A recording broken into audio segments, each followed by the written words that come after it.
Hi everybody, this is Sherry Grunska and welcome to the Horse Barn Management Show. And I haven't been here for a couple weeks, so I'm back for a Monday night show. We're doing herd management tonight and your boarding stable. Awesome topic to talk about. But before we start, a couple things I want to tell you.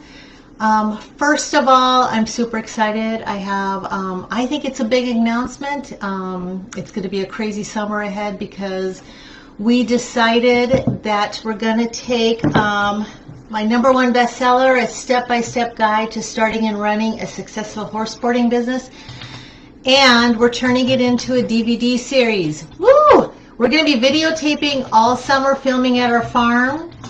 We're turning it into a DVD series, and we're going to also have it on our website. We'll have 2 ways that you can watch it. We're going to bring this book complete life. Everything is going to be videotaped, how we do chores, all of it.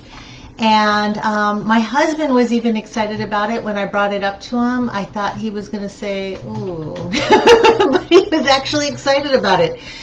So I don't know when we're going to be able to release them, but it'll be sometime in the next year. Depending on how much we get done, we're going to be working on it steady for the next 3 months while the weather is good here.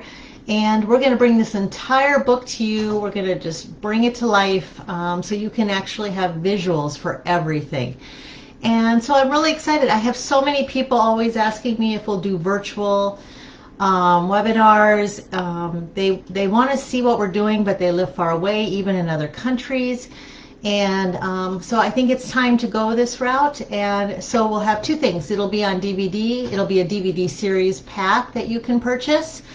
And also we'll have it set up on our website where you can pay so much for the year and get unlimited videos for the entire year. So super excited. I hope you're excited about it because we are. And right now I don't think there's too many other people doing this, so I think it's time. We're going to jump in and do that. And so the Horse Barn Management Show, we want to thank you for joining us. It's brought to you by myself, Sherry Grunska, and Pro Barn. We're live, yes, Pro Barn Management. And my friend Tricia is back. She was gone last week. She was gone. My daughter helped us, and she's back.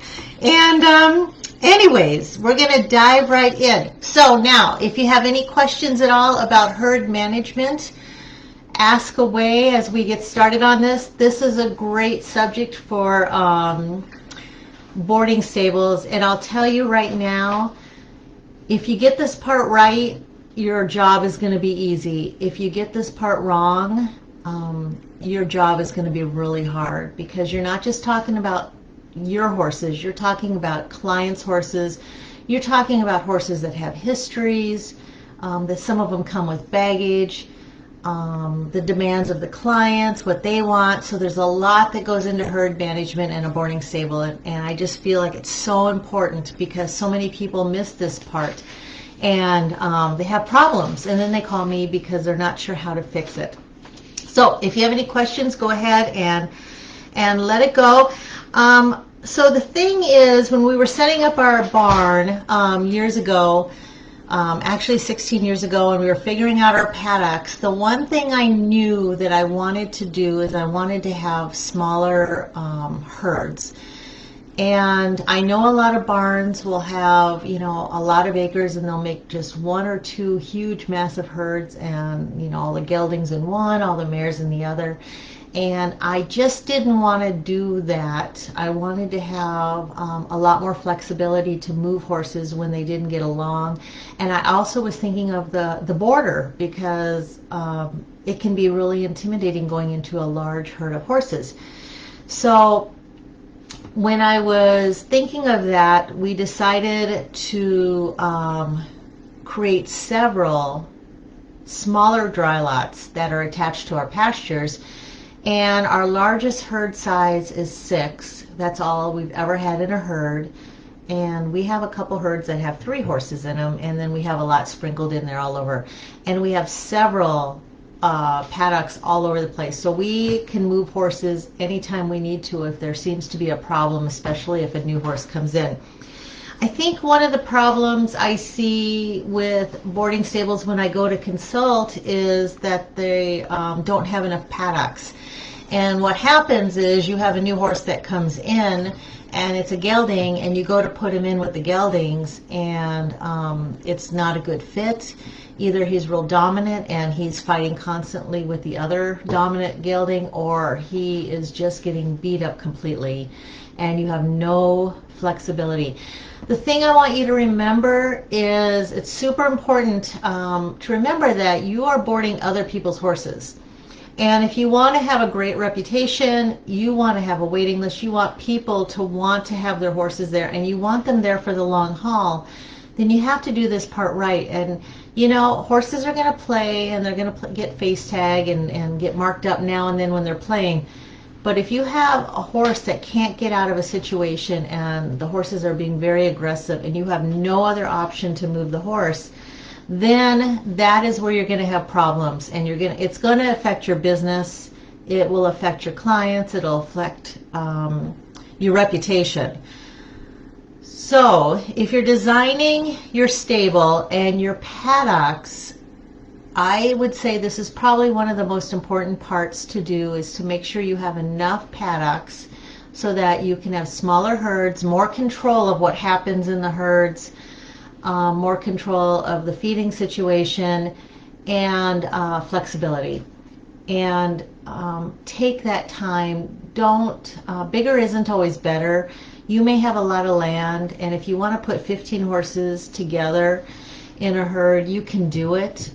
But you got to remember that it's really intimidating for someone, especially if they're a new horse owner, to go out and get their horse. If their horse is in that big herd and their horse is the bottom of the barrel, and you've got all these more aggressive horses coming up to you because they think you have food, and they won't even let their horse come in. So I want you to really think about that. Okay. One of the questions I get asked all the time is, do we mix herds with mares and geldings, or do we separate them all? And right now, and kind of always been for a long time, I'll tell you right now, the majority of the horses on the property are geldings. A lot of people like geldings, and we have very few mares.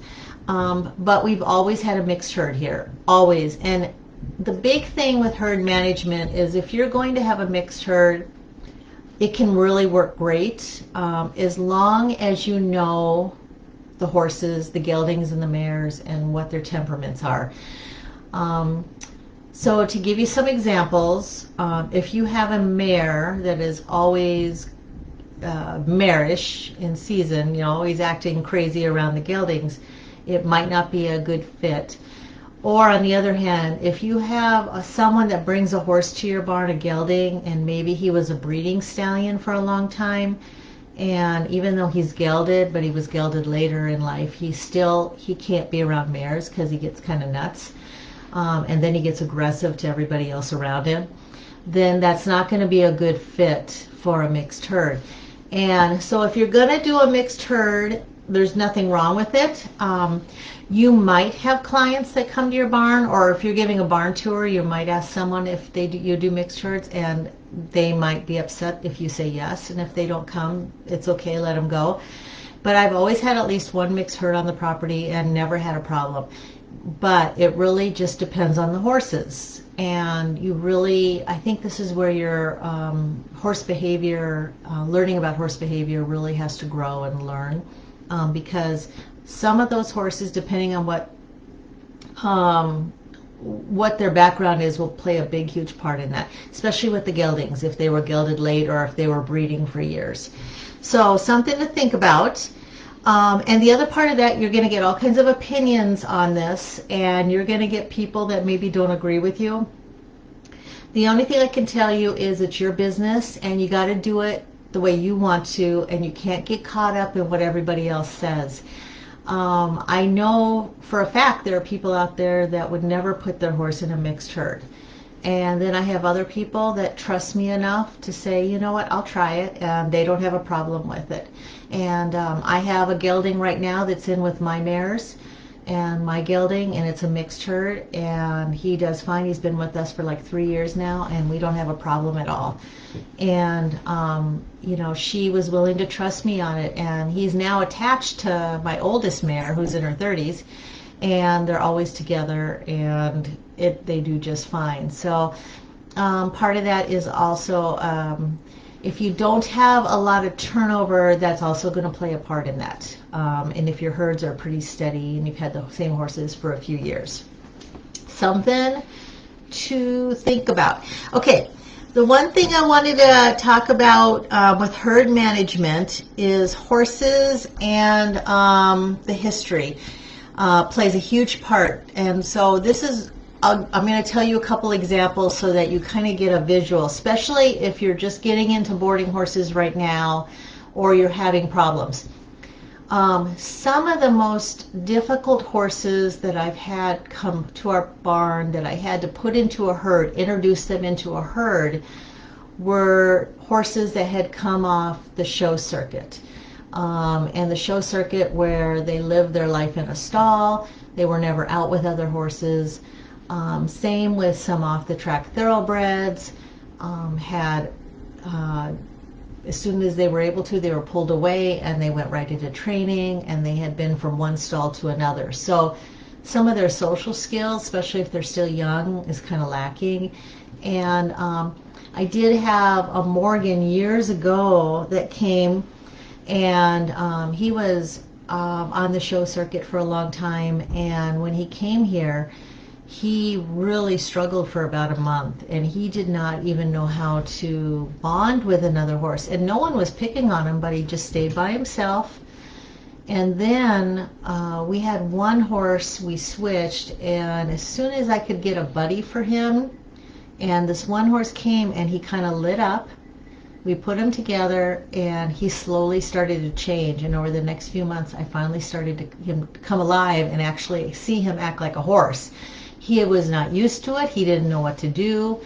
And I also had that with a quarter horse that came years ago, and he had also lived his life in a stall. He was on the quarter horse circuit, never went out, and he literally for the first few weeks did not know what to do around other horses. It was so different, and I had to find a horse that was going to be a good mate for him, as far as kind of almost a mentor, showing him how to do things, that was going to be a nice horse and wasn't going to beat him up. And it just took a while. So you're going to have horses that are going to come with that kind of baggage, that kind of history, and you're going to wonder what to do. And so it's not always an easy thing where you're just going to have horses there and you're going to just put another horse in, they're all going to get along and live happily ever after, because that always doesn't happen.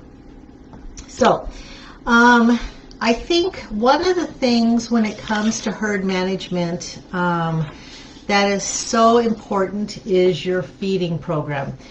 Now, I've been to a lot of barns, and everybody does it different. Some people will do free choice, the big round bales. Some people will do the big square 900-pound bales where they just put them out there and let the horses have free choice. And then some people will do individual piles. And that's what we do. We do individual piles where you can, we'll put out, if we have 5 horses, we'll put out 5 or 6 piles far apart. The horses will rotate, and you always have your hierarchy. You're always going to have your top horse, and they're going to work their way down, and they're going to push someone off, and they're going to move and push someone off, and they just keep moving.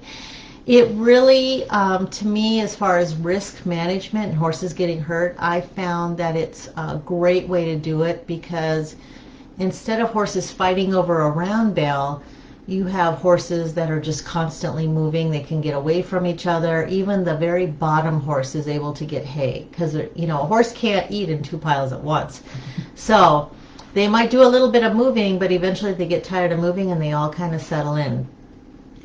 I love that type of feeding program.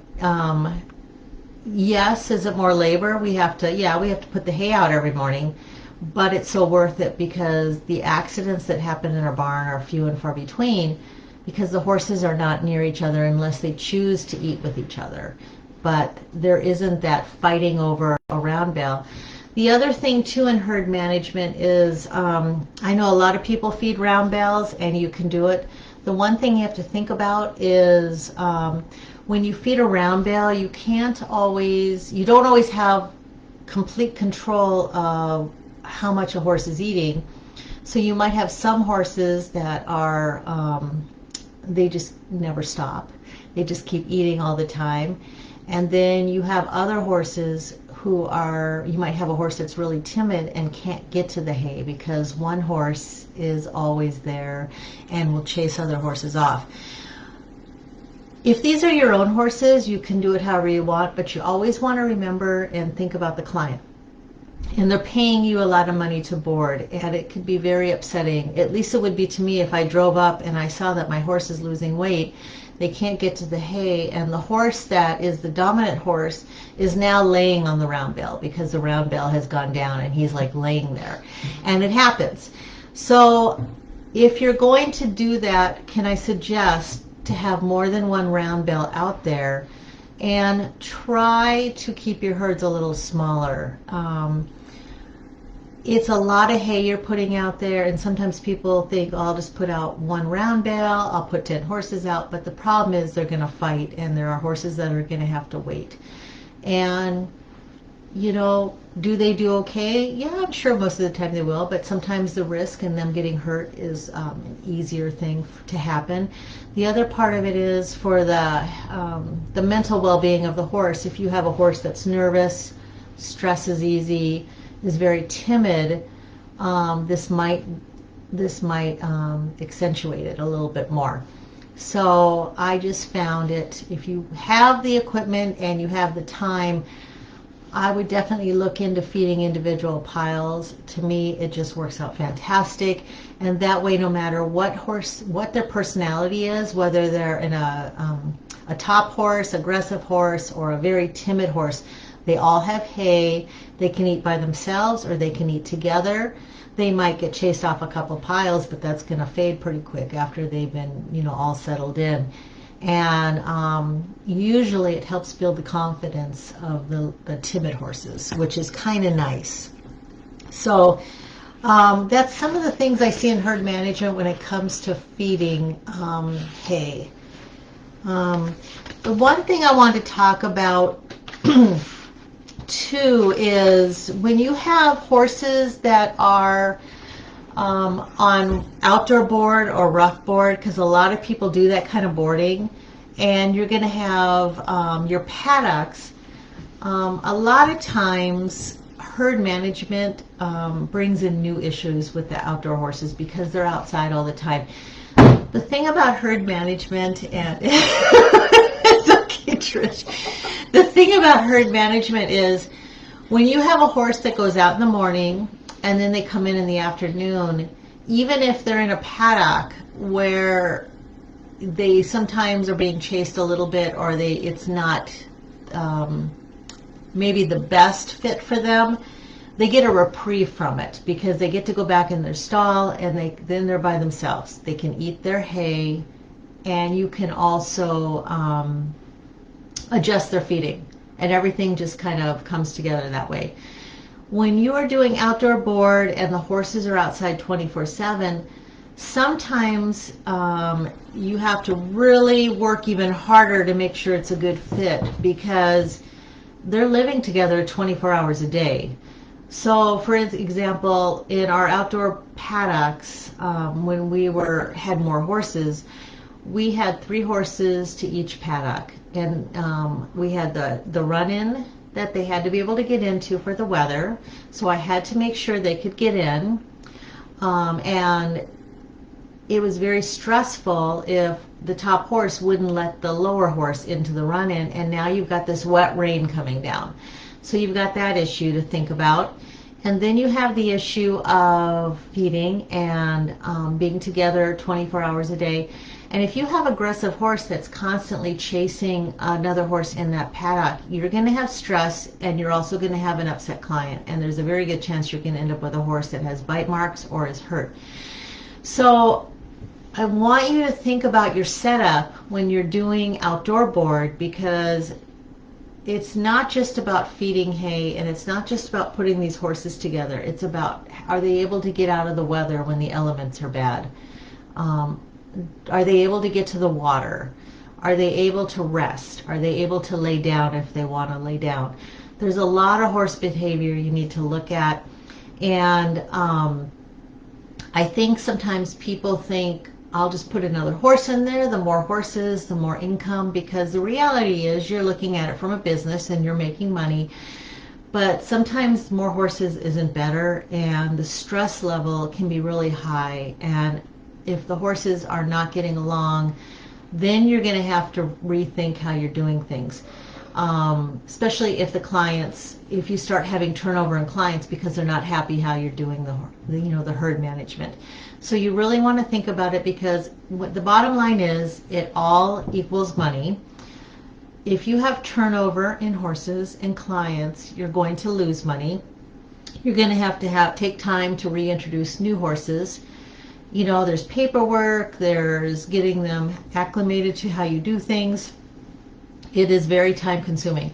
So the idea is to not have that, to have a more steady situation where people are not leaving all the time. They might leave for other reasons, but they're not leaving because of the care. And they know their horse is thriving, they know their horse is happy. And these are some of the things you can do so that doesn't happen. So I want you to think about that. One of the things I wanted to talk about is introducing horses into a herd. So a lot of times people will ask me, how do I introduce a new horse into a herd? And because it's a lot different than a bunch of dogs. So the way we do it here is, when I have a new horse that comes in, I have them in a paddock by themselves for a day or two, and I kind of just want to get to know their personality. And when I'm going to introduce them into a herd, I take all the horses out, and I put that new horse in that paddock first, and I let him get used to his surroundings. And then I just introduce one horse to him out of that herd. And I try to find one of the horses in the herd that usually is maybe the more social horse, the horse that's not aggressive. And a lot of times I can call it right, but there have been times I've called it wrong, and I thought horses were going to get along good, and it did not work, and I have to pull the horse out really quick. Once in a while, if I have a new horse that comes in and I'm having a hard time finding a good placement for him, and I have a real dominant horse that's kind of going overboard with picking on him, I'll pull that dominant horse out for a few days and put him by himself in a different paddock to let him kind of do his thing, and let the new horse get used to his surroundings and kind of build his confidence. He needs to find where the water is. He needs to feel safe eating. He needs a chance to bond with some of the other horses, and he can't do it if the dominant horse is chasing him around all the time.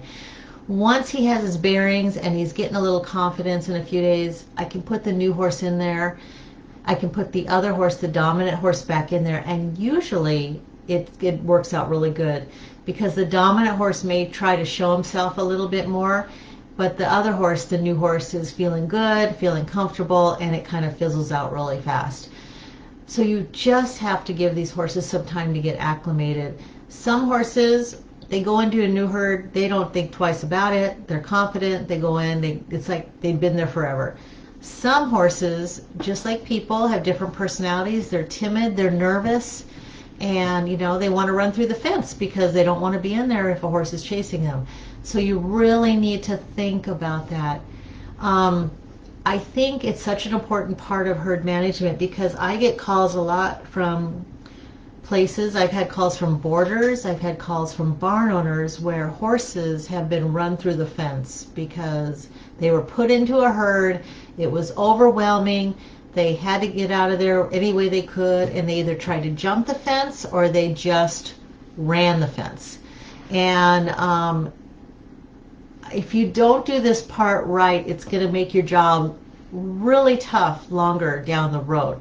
So what I tell people is start off really slow, put the horse in by himself, and let him get used to the paddock. Just let him get used to it and introduce one horse to him, and not the whole herd of 5 or 6 horses. Just go really slow. Do you have a question, Trish? Okay. So that was something with the hierarchy. I want you to realize that. I know when you've had your horses for a long time, you know which horses are the top horses, which horses are the bottom horses, and you're going to start figuring out where they go and which ones do really good together. When we first built our barn, it was nuts because we opened up in, I think we opened up like in June. Well, actually it was July. We were kind of running a month behind. And overnight, seriously, overnight, we had, within a month and a half, we had about 40 horses here. So I'd gone from 4 horses to 40, and it was nuts because I didn't know any of these horses. I didn't know any of the people, and all of a sudden now I'm trying to put them all over the place and trying to figure out what herds they go in. And, you know, when I look back, it was kind of a blur, and I honestly thought I knew a lot about herd management, and it turned out I really knew really little. Nothing. So I tell people, if you're going to do this, your learning curve is going to go right through the roof. It's going to, oh, I got to turn my phone off. It's going to go right through the roof because you're going to see things with horses that you've never seen before, and you're going to be trying to figure this out. And then you have to realize you have the client part of it. And, you know, that part is really difficult because they're nervous. They don't want their baby, their animal, their horse getting hurt. And there's a lot of pressure there that a lot of people don't realize until you open your doors, you're ready for business, and now you're caring for other people's horses. And all of a sudden, the stress level starts to go up because you start to realize that you have these people have just given you their animal they love so much, and you don't want anything to happen. I think one of the things you need to realize when you're doing herd management and you're working with clients is you need to sometimes have boundaries when it comes to this part of it. And how do I explain it? When you take your dog to the vet and they have to do a procedure, they're not going to do the procedure right in front of you. They take the dog to the back room, and it's probably good in some cases not to see some of the things they do because you're too emotionally attached to it, and you have to trust your veterinarian to take care of your dog. Well, the same thing it is with horses and herd management. So I make it a policy here that when I introduce a new horse to a herd, I do it early in the morning and our barn is closed. The boarders don't watch me do it, and they have to trust me that I'm going to do the best thing possible for the horse and make sure that they're thriving. And then once I see that they're doing good, then I will send them a text and even maybe take a picture if I can and show them. But I don't want them watching because what I'm doing and what I'm seeing could very easily be something different than what they see.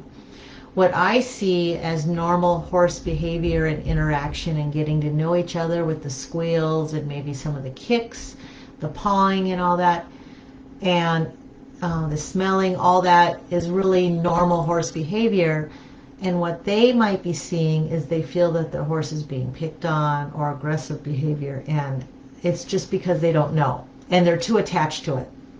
So in herd management, if I could say one thing, when you're introducing horses, and I would recommend that you do it, I hope you have barn hours, but do it when the boarders are not there, any boarders. I don't think anybody should be watching it. I think it should be done something privately by the professionals. So our barn opens at 8, so when I'm doing all this, it's in the morning early. And because I know that the public or your boarders might not understand what you're doing, or they might get real nervous because it's their horse that's going in there. And I try to keep it separate like that, and then I keep the communication open with them with what's going on. Just something as far as herd management and setting up boundaries and your reputation, and to create a good working relationship with your clients. The one thing I wanted to talk about also is the age of a horse. I think, well, I know for sure at our barn, ever since we've opened, we've always had a paddock that has had a senior paddock that's had older horses. It's just always happened that way. My mare is in her 30s now. She's the oldest horse on the property. We have some other horses kind of creeping up that way. So when you're doing herd management, sometimes I think you need to think about, if you're doing your fencing and creating paddocks, you might want to think about an area for senior horses, especially if they start having chewing problems, they can't move as fast, they might be real arthritic, whatever the situation is, or horses with special needs. You might just be one other buddy. We've had a couple horses through the years that were real old, and we just had them with one other horse, and they lived quietly out their lives until it was time to say goodbye to them. And you might want to think about that, real small herds for the real senior horses.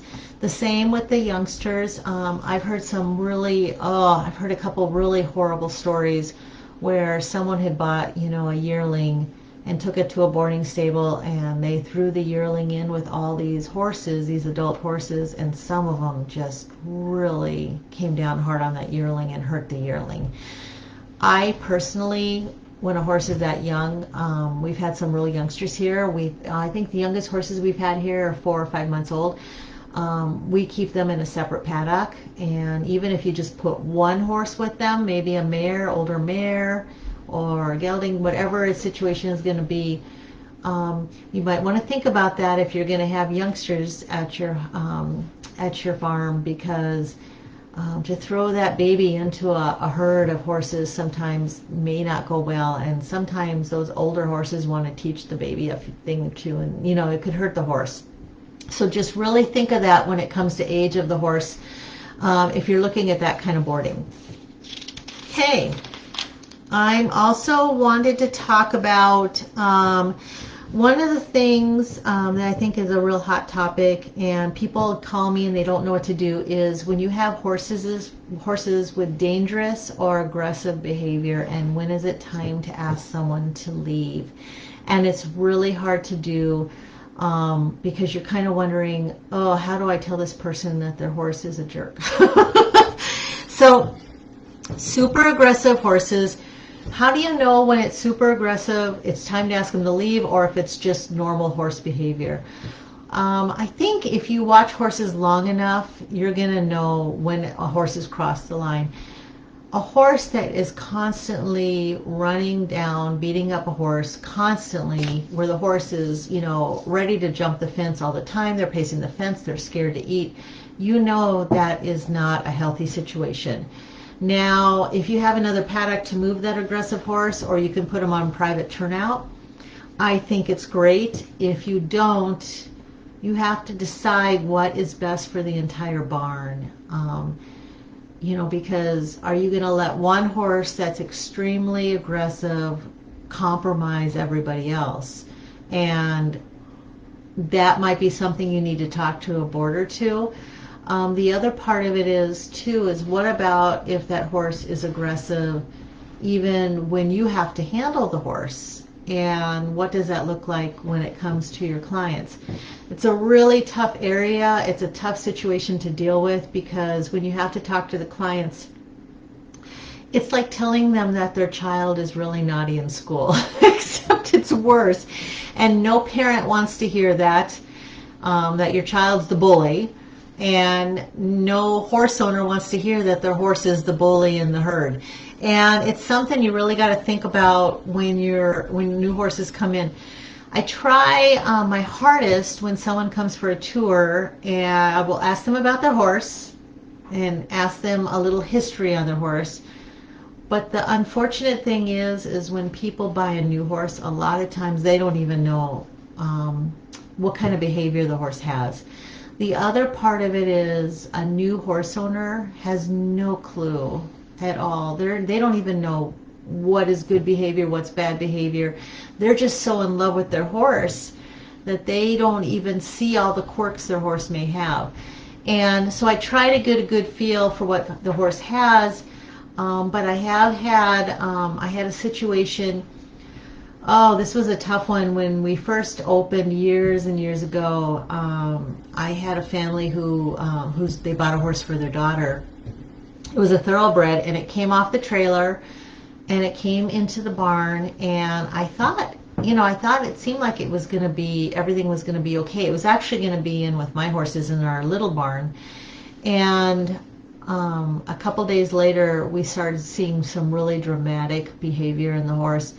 And the horse was literally lunging at the owners with its mouth gaping open, ears pierced back. It was in attack mode. And it was attacking everything in sight. Come to find out, the vet assumed the horse had been drugged. And it was kind of sad because on the third day, I told them the horse had to go. The horse couldn't be on the property because the horse was so aggressive. And I didn't want to handle an aggressive horse. I didn't want my husband to. I didn't want them to, and they had a choice. They could either move to another barn or they could get rid of the horse because the horse had changed so dramatically. And the saddest part was you kind of saw the writing on the wall for the horse, which was really sad, but I couldn't have the horse at our barn. So I had to tell them the horse had to go, and they had to have the vet come out to sedate the horse, to get the horse on a trailer, to get the horse taken back to the original owner, which was really a tough one. And they bought another horse.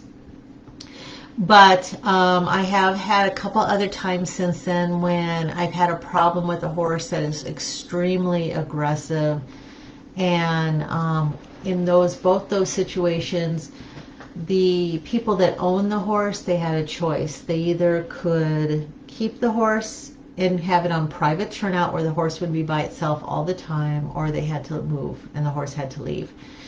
And both times, in both situations, both people kept their horses on private turnout. These were in different years. These weren't at the same time. And eventually they both ended up moving. But the horses were so aggressive, I couldn't keep the horse with anybody, and I couldn't have the horse constantly trying to run horses into the fence. And it wasn't just like a particular horse or breed. It was their personalities. It could have been history. But in those situations, I had to make a decision what was best for the whole barn. And it was hard to tell the owners of the horse because it's really a tough thing to have to tell them that their horse has problems. And I really felt like both horses had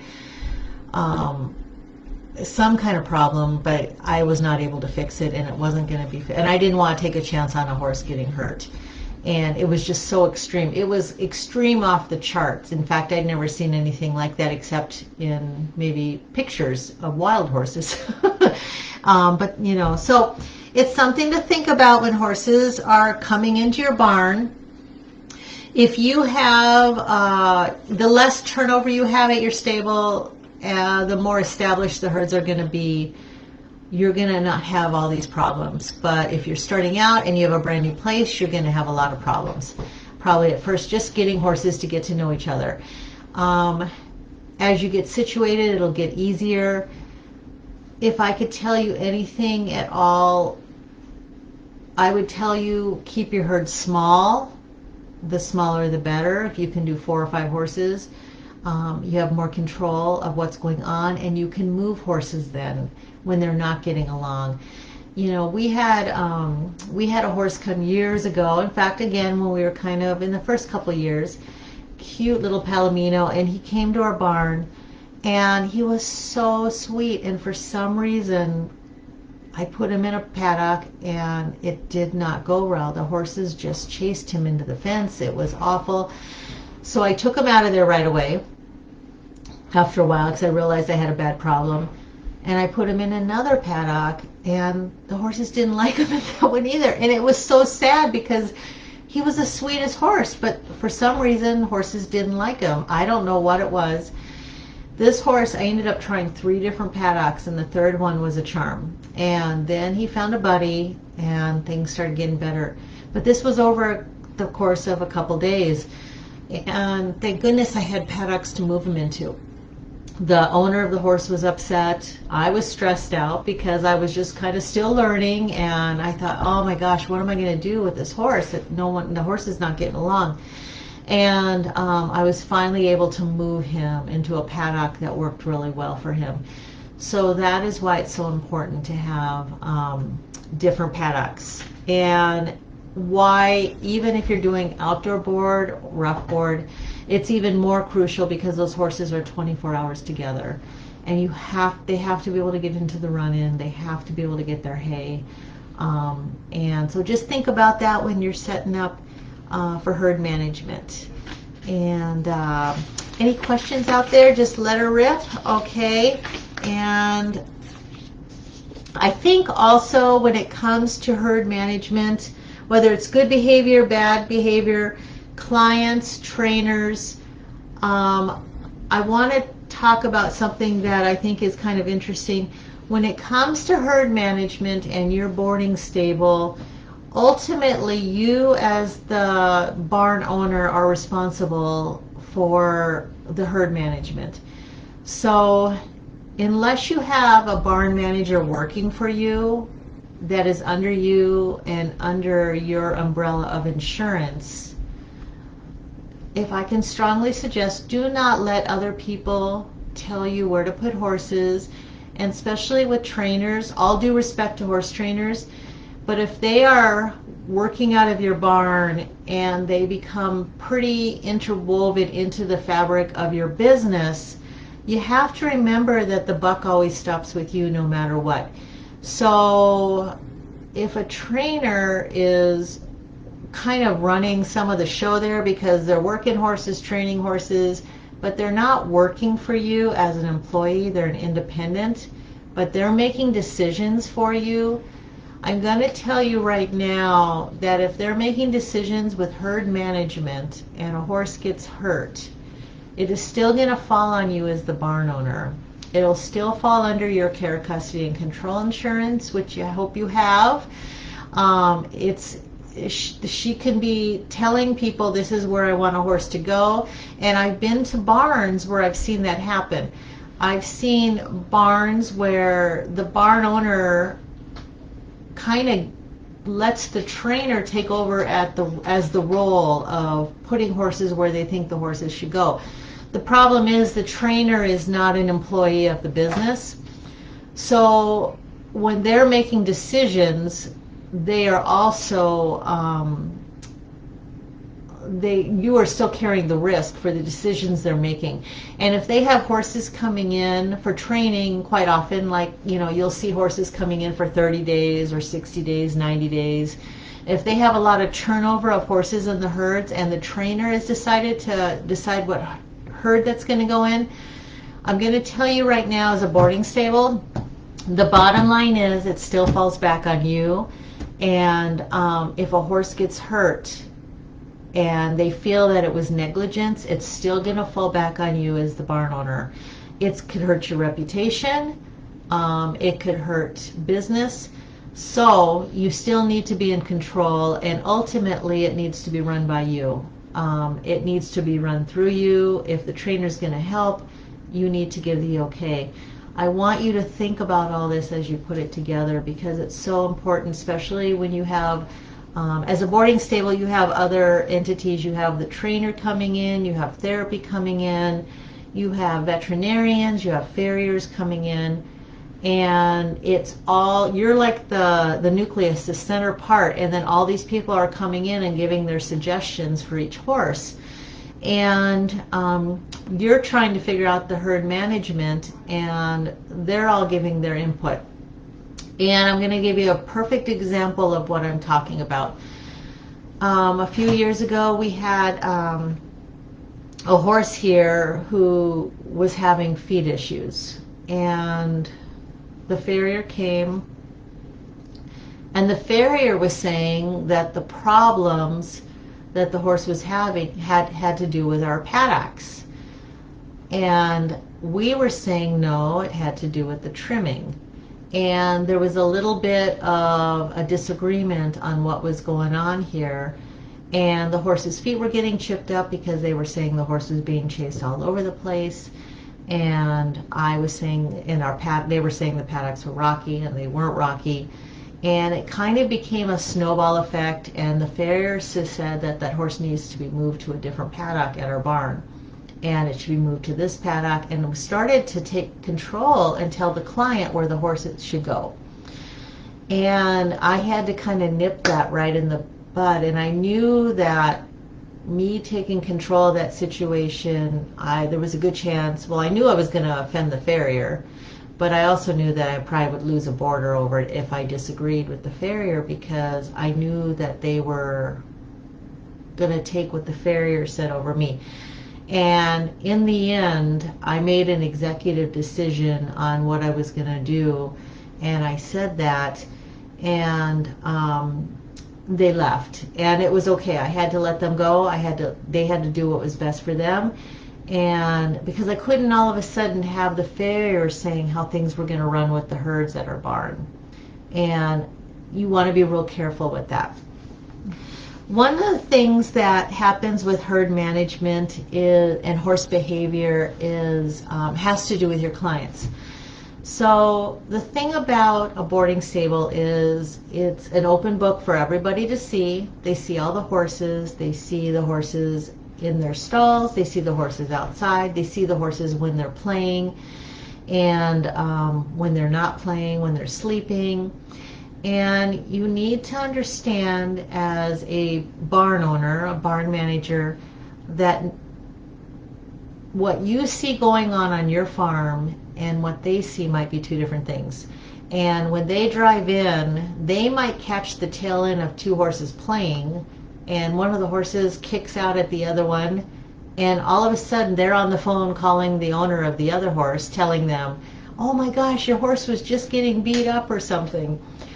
You need to make sure you have control and you know what's going on in the herds, because I've had people call me up or catch me out in the barn and say, hey, so-and-so told me that my horse was being chased around the paddock. And I know for a fact that that particular horse always plays, and they're always running around. It's not being chased. They are running around playing. And one moment they're chasing one horse, and the other moment they're chasing the other, and they're playing. But this one person called another person and said, your horse is being chased into the ground. That is not good. So in herd management, you have to realize that your horses are all out there for everybody to see. So you really need to have an open book and really know what's going on with your horses more than anybody else. And there might be a time when you have to defend yourself, and you might have to stand your ground and say, no, the horses are fine, they're doing fine. And those boarders then can decide, are they going to stay or are they going to leave? But don't compromise the way you're doing things, and don't compromise because they question you. Instead, educate and take some time and educate them. And if they still don't get it, then it might not be a good fit for them. So I want you to think of that with herd management, because everybody's got an idea of herd management. Everybody's got their opinions of what good herd management is. And I hear it all the time. I hear people all the time in our barn, they'll blame another horse for something, even though they've never actually seen it happen. You know, like that horse pulled my horse's fly mask off, but they don't know for sure. Or that horse is pulling on my horse's blanket, but they don't know for sure, because they know those horses are always together and they're always playing. So you want to be smart about it, and you'll listen to people, but at the end of the day, you have to decide how you're going to do your herds. What are the guidelines for when a horse needs to be pulled out? What are the guidelines for when you have to move a horse? And when you're going to say no, the horses are doing fine, and then they have to decide if they're going to stay or not. And I think part of it is trust. Our boarders have been here for years, and they trust me. And once in a while, horses have bad days. They get into it. They're crabby. You don't know, they're just like us. we wake up on the wrong side of the bed one day and we bark at someone. Well, they have those moments too when they, they're kind of crabby, and then they have other days when they sleep, and they have days when they're running around happy as can be. And they're not a robot, and your boarders need to understand that they're going to have those emotions, and that they're going to feel good one day, and one day they might be kind of tired. They might be a little sore because they were ridden hard. And they need to, if they have a question, they probably should come to you instead of getting everyone in the barn worked up. And so you're going to be doing some educating when it comes to herd management.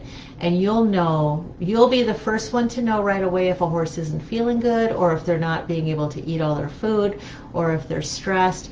You're going to know those horses just like your own children, because you're going to see them all the time, and you're going to know right away if something's not right. And more so even so than before the boarders. So I want you to think of all that. And I think if you do some of these things and get it right, as far as the size of your paddocks, size of your the herds, and turnout, I think your job is going to be so much easier in the long run. I would say that's the top thing: size of herds and how many paddocks you have. If you have the land and the space, the more paddocks you have, just keep them, make as many. If you can make 10 paddocks, do it, and make your herd smaller. I guarantee you'll never regret it, especially when you have a horse comes in that doesn't fit in real well and you're having a hard time figuring out where to put them. So, anyways, I don't even know what time it is. It is 7:21. Okay. I think we're going to end right there. And so I just want to thank you for joining us. If you have any questions, check out our website at probarnmanagement.com. We talk about all this real stuff with barn management. We have all these shows on there, podcasts, blogs, and all kinds of cool stuff. You can also find these all on Facebook on probarnmanagement.com. And check out my books, and just I'll let you know how the videotaping is going, the filming, and I'll let you know when our DVDs, and when this all comes out in the next year. Super excited about it. And if you have any questions or anything in the future, just message me, or you can email me at probarnmanagement.com. And I just want to wish you a wonderful week, and God bless you, and thank you for joining us. And we'll talk to you later. Bye.